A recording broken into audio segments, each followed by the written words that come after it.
Hey guys, Henning Morten from FlippedNormals here. In this video we are going to be covering some of the most common mistakes that we found that most artists do when they're making faces. This is relevant if you're doing any kind of drawing or sculpting or pretty much any kind of face work. So we're specifically going to be talking about the mouth shape, how to do lips, really how to get eyes right, the structure of the nose, and the importance of skin when it comes to sculpting. So let's get started right away here with the thickness of the eyes. This is something that is such a common issue here, that this is a very true representation of what we see a lot. You see the eyeball here, and then you just see this incredibly thin eyelid here. In reality, eyelids are quite thick. Yeah. We're going to be looking at some reference here. So first we have a bunch of questions. What software is this? Which you can use around. This is called PureRef. Yeah, we actually did a video about this like some time ago. Top productivity tips or something, I think. Yeah, exactly. We'll link it below. So super useful. You can use it here just to move it around. It means like you don't need two monitors. So specifically what we're looking at here is really the thickness here of the eye here, that of the eyelid. Like we said, this is what we see a lot of the time here, that it's just this incredibly thin line here. Yeah. In reality, the eyelid is actually quite thick. If you look at some of the old Bernini style sculptures and some of the old like marble sculpture, it's really this like clear lid here. It's just like there's like a plateau here almost. And also, I mean, especially for sculpting, it can sometimes help to over-exaggerate the thickness of the lid just to get a deeper shadow in there. Yeah, for sure. That's actually a really good tip, because if your eyes aren't working, nothing is going to be working. Yeah. So whenever we do this, I prefer to just use the inflate brush and just really just carve it up here. Smooth it out a little bit, but just really just add the thickness to it. Just we have that. One thing as well, which is super important, is include eyeballs. This is something I see so often, that you're sculpting and it's just this flat sheath here like this, and then you put an eyeball and you're like, oh crap. So really just make sure you have an eyeball in here. That's the way that's the reason the eye is shaped the way it is, because you know there's an actual eyeball here. Yeah, I mean, if you have someone who's lost their eye, it's the shape of the lids look quite different. And then they put the glass eye in there, and then now you have shape again. Yeah, exactly. I used to work on a film, I think it was The Mummy, some years ago now, where we did like zombies and they didn't have eyes on them, and we just squashed them like this. We just made them completely flat. Yeah. Because why would they retain the shape? Yeah. So undo all this. So when doing this as well, also just look at a reference. Yeah. Like always. I actually have a mirror here on the left of me here, which I'm always just looking at when doing this. Your own face is great reference. Yeah, it's pretty good. Also, if you have a good face, that's even better. That's even better. So make sure you have your eyeballs in here, and then we're just gonna start sculpting. Like this is probably not gonna look super amazing here, because we're doing this pretty quickly and we have a lot of stuff to cover. But when doing eyeballs like this, I prefer to use the damp standard brush to block in where the eyelids are. So let's just block in some thicker eyelids here. Another really important thing that you can do if you're struggling with getting your eyes to look right, even though you're using, let's say you're using a sphere, is you can look at it not just from just the front and the side, but actually from below as well. If you're looking at it from below, now you start to see the curvature of the lid. This is a really important angle to try and get the eye right, because it helps you to see like, oh, okay, this part is flat. Yeah. So that's a really good point. What I like to do as well is also I like to just carve it in here, just like so it's not infinite in terms of the thickness. It actually has like a finite thickness like this. It's not strictly speaking necessary. It just helps me from a sculpture point of view. And the inside of the eye really doesn't have to be pretty. I mean, it's the inside of the eye. There's always going to be an eyeball there.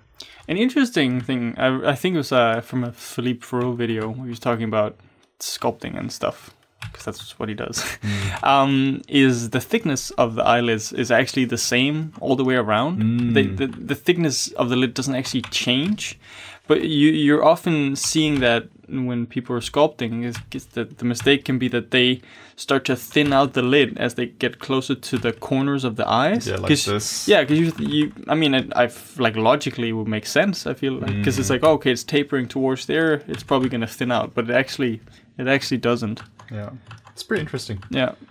If you guys aren't familiar with Philippe Faraut, you should definitely check out Philippe Faraut. He's so good at sculpture. He's a traditional sculptor. Yeah. Does marble, clay, and everything. He actually has really, really good videos that I would encourage anyone who's doing bodies or especially faces to check out. Truly fantastic stuff. Yeah.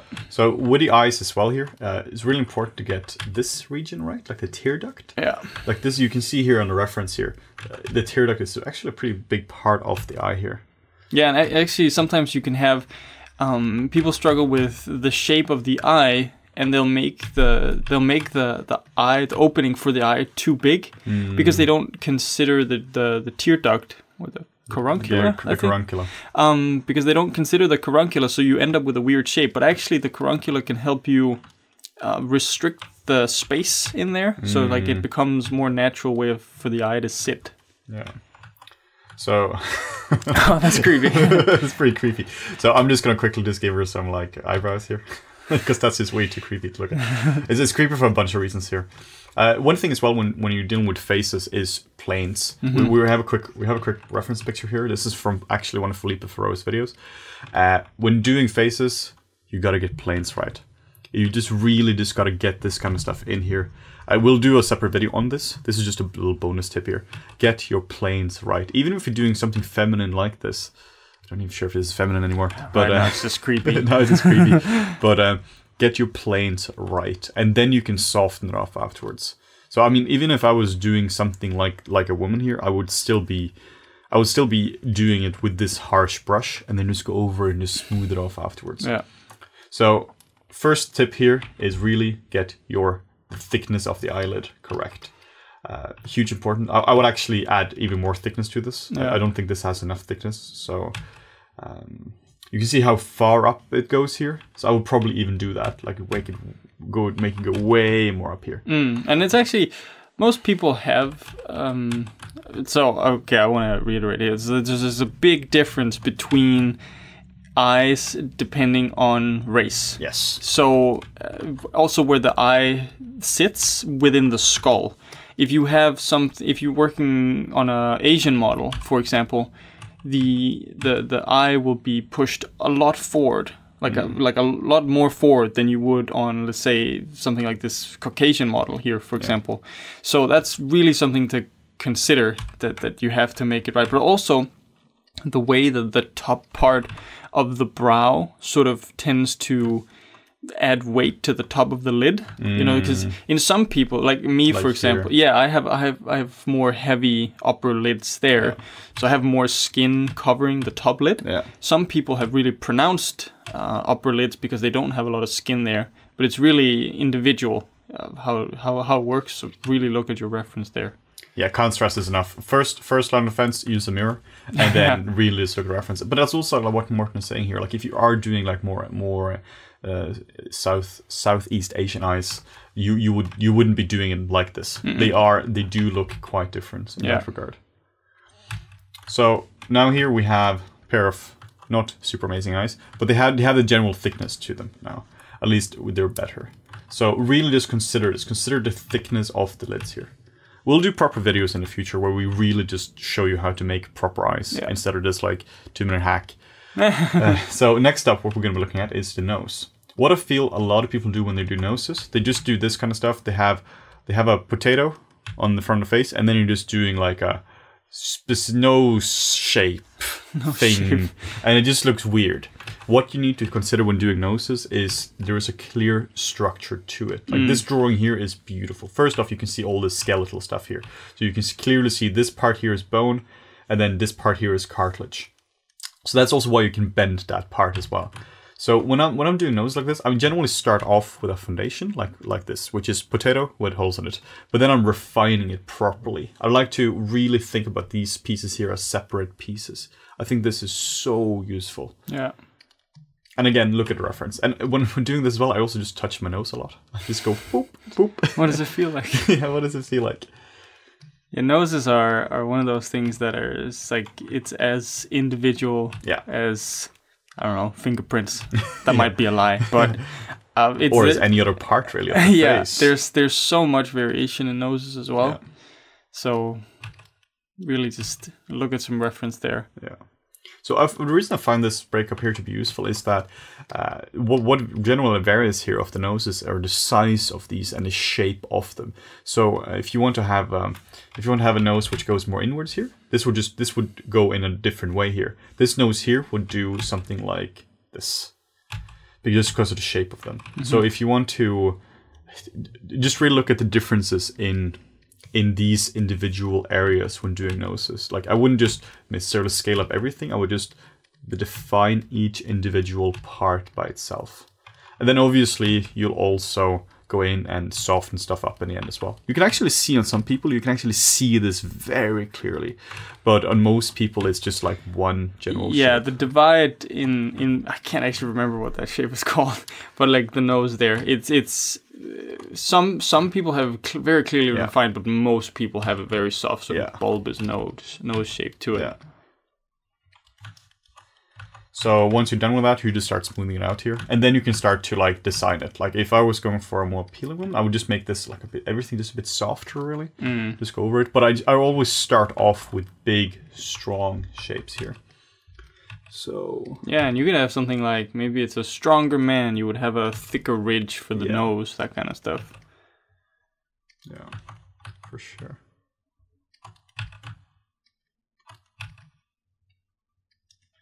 Noses are weird. It's a tricky one to get it right. I don't know. For me personally, noses is always like the first thing I look at on a person. I don't know why. Maybe because they stick out, or they do stick out. That is like so much contrast. I don't know. It's the first thing I look at. You identify them based on their noses. I do. I'm so obsessed with noses. So obviously, still kind of shitty sculpt here, but point here is, get the planes of this right. Get the structure of this right. How this really just locks in here and goes around here, and you have the planes here. And this stuff just takes time. Like, you know, we've been doing sculpting for a long time, but I can't just speed sculpt a correct eye and nose and make it look super appealing. That is tricky. That's terrible, honey. She will do all of that. Yeah. Well, whenever you get started with sculpting as well, and you want to do something like this, don't worry about speed. Speed is very secondary to quality here. Yeah. Like when doing this, obviously when doing a video, you can't just be super slow. You gotta do it in a fast manner. But quality over everything. Take your time. If I was doing this properly, I would look at a bunch of reference. Use my own nose. Just look at this. Well, the point is structure. Yeah. Really look at that. Next up, we are going to be looking at lips and the mouth shape. Specifically, the mouth shape first. So, what I see a lot of people doing, most people actually, is the mouth is just kind of this flat thing here, like this. This is a very common issue when you see beginners doing. Incredibly flat and not a whole lot of shape to it. Obviously, we just smooth down a generic model here, but the reason this doesn't work here is because you can see there are teeth. Also, this looks amazing. So the lips are generally going around the teeth. Yeah. And the teeth are obviously round. So use that as a starting point. Really just look at the shape of the mouth here. It's very round. Yeah, that's the same thing with the eyes. A very important angle to look from is from below. Yes. Like looking from below, you'll see sort of the curvature from the barrel of the mouth. Yeah. So that's an angle that I feel is overlooked sometimes. Yeah. And when it's overlooked, you tend to end up with a more flat mouth. Yeah, yeah, for sure. I'm also going to hide the teeth here, or by hiding teeth, I'm going to do that by moving the lips together. Because if teeth generally look pretty weird, unless you're doing some kind of like big smile.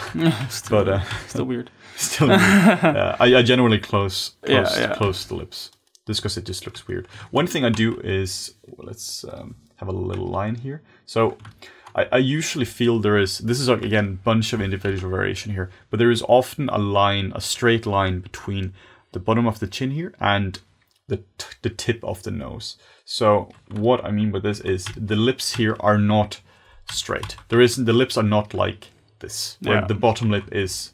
Let me show you the common error here. This is the common error. The top lip is the same. It's the same plane here as the bottom lip. This is.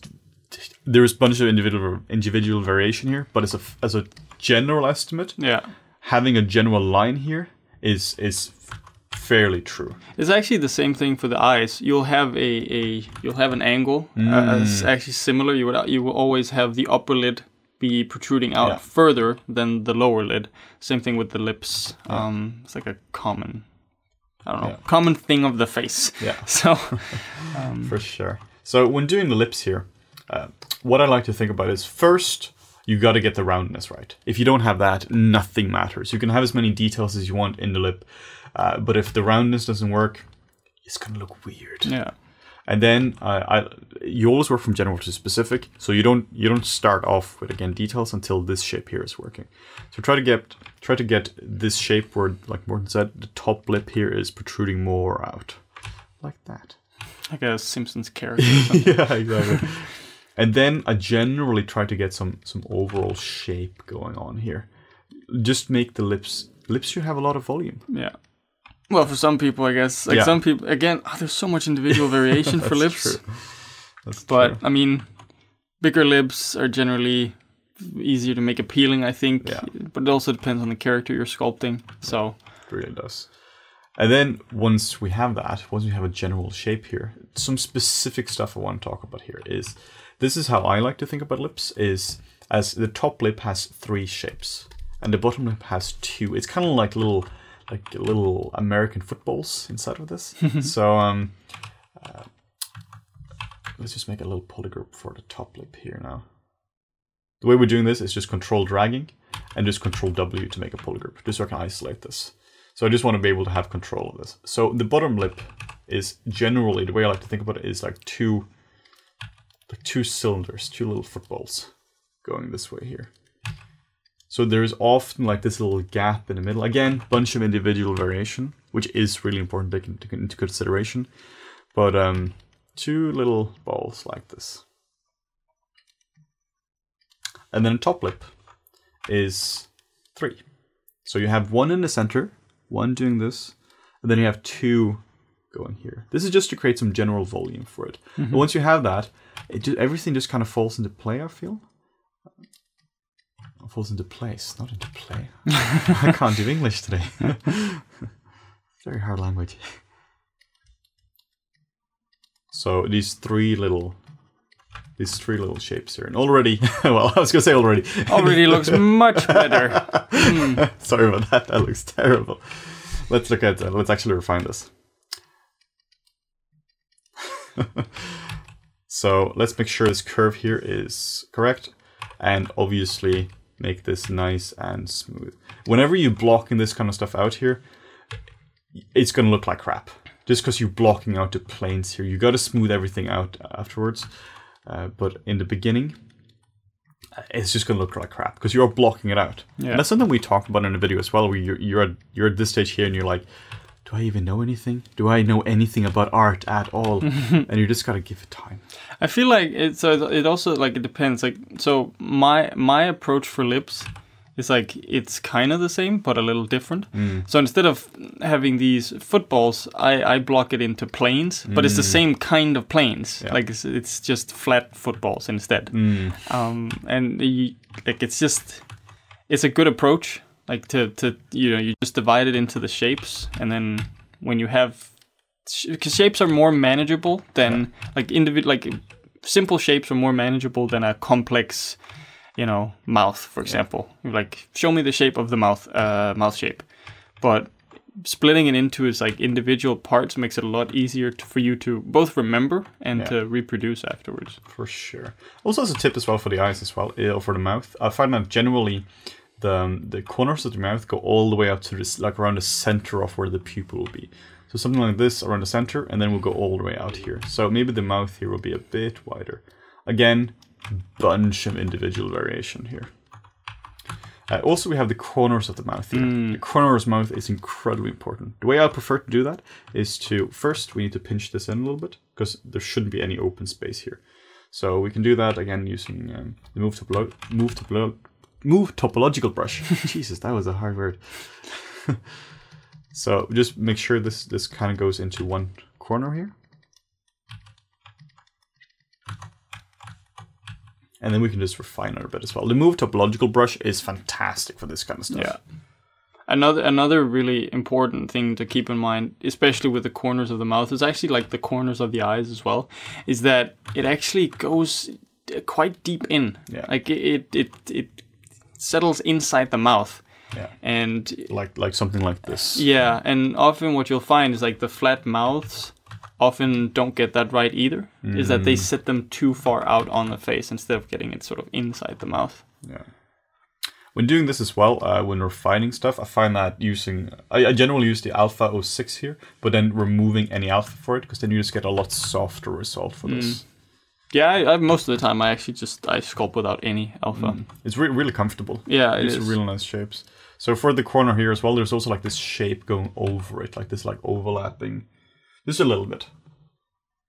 Or in some cases, a lot more than a little bit. Yeah. Yeah, you can see that.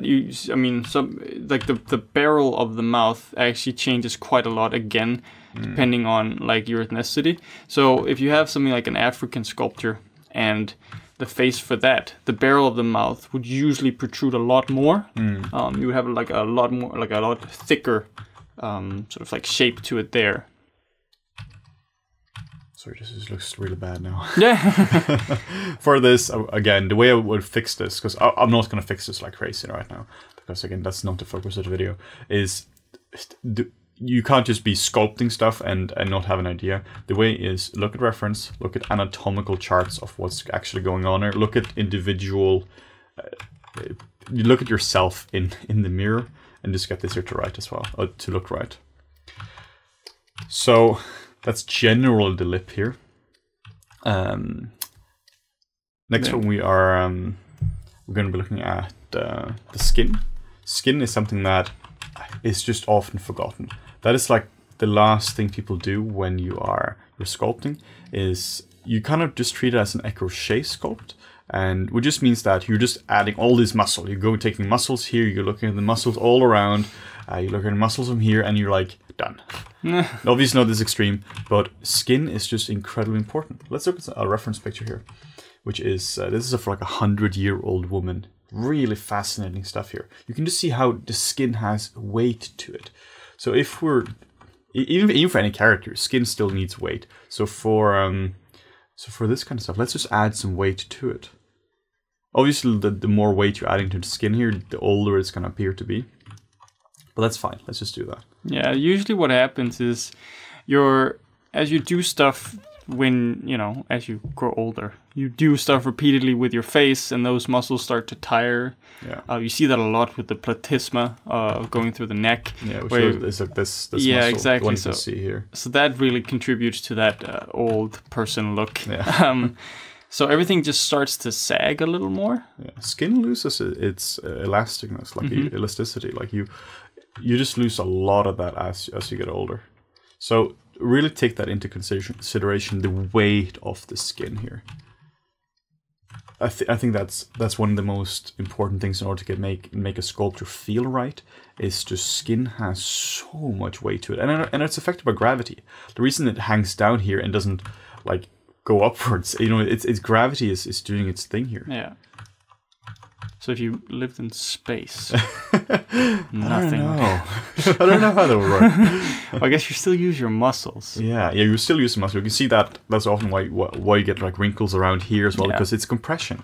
You get wrinkles where there is high areas of compression. You don't get a lot of wrinkles like up here, because there's nothing really going on. Yeah, exactly. And I mean, you can't. So everything that's sort of has repeated stress applied to it, like the corners of the eyes and stuff. When you get the crow's feet, it's like you're constantly blinking. Whenever you're smiling, you're compressing the skin, and the skin gets damaged over time. Yeah, for sure. So obviously now this person looks a lot older as well, just because we added just more some more planes now and some more weight to the skin here. So that's also true. If you want to make something look and feel young, you just remove the weight of the skin. You just smooth everything out. But if you want to make something young, you still need you still need specificity. You still need sharp lines for something like the mouth and nose and all these kind of things. Like the hardest thing for me to sculpt is children. So tricky because they are, first of all, they're like featureless, and the proportions are so different. Yeah. And they're so soft. Yeah. Like I had a task once where I had to do a baby, and like it was a couple months old, and there was just nothing. There's no features. Nothing. It was just like fat cheeks, tiny fat nose, and fat eyes. But it's just because there's so much fat in there. Everything's so smooth and round. Yeah. It's so hard to pin down. Okay, so where are my landmarks now? Yeah. That's incredibly tricky to get right. Yeah. But when you're doing that, the way you really just figure out is you just get it put in the skull. You put in the skull underneath everything, and then you put in the general muscles. Then you put in a lot of fat and very smooth skin on top as well. You use the inflate brush and done. Inflate and smooth. That's really a key thing. That if you want to make something feel appealing, you just want to have less planes. Yeah. If you want to make something feel like more like monstery or like a bit harsher, you would go in here and just really just add planes to everything. Soft appealing, no planes. Hard and I wouldn't even say hard. Just how would you say that? Just a bit more visually interesting, maybe. Scary. Yeah, scary. I guess it's a different kind of interest, right? Because you have something that's soft. You have like a little baby face, can still be very, very visually interesting and appealing, but it's in a different way. That's because you played with the proportions or something. Yeah. Whereas if you have a lot of breakup on the face or something, that's what you look for. Yeah. So I mean, I can just keep going on this sculpt here forever. And obviously this video here was about the specific features of it, and not like how to sculpt the face. That's something we can get into more in the future as well. But key things here is, remember that behind the eyelids there is an actual eyeball. There's a very clear eyeball for that. Yeah. Behind the mouth you have teeth. Even if they aren't. Even if you don't have teeth, you still have the skull. Yeah, you still have the skull. You still have that very clearly. Yeah. For the nose, we have a clear structure as to how this works. And even if you're like whatever it is you're doing, if you're doing like a baby or you're doing like some kind of crazy or Lord of the Rings orc or whatever, you still be doing this. All we talked about here is just a foundation for it. It's like sculptural foundation for it. So I think that's pretty much it, unless there's something else you want to talk about. Yes, remember to look at your model from different angles, not just the front and the side. Very good point. That is probably one of the most common mistakes I see. Make sure that your lips and eyelids are like the top lids and the top lip. They protrude further out than the lower lip and lower lid. I would say those are probably the most common ones for me. Yeah, for but sure. Yeah, cool. We hope you learned something about the face from this video here. Yes. And, we'll be updating you guys in the future with more specifics, more in-depth videos about individual parts for sure. Yeah. So, if you want to stay tuned for that, make sure to like, comment, and subscribe.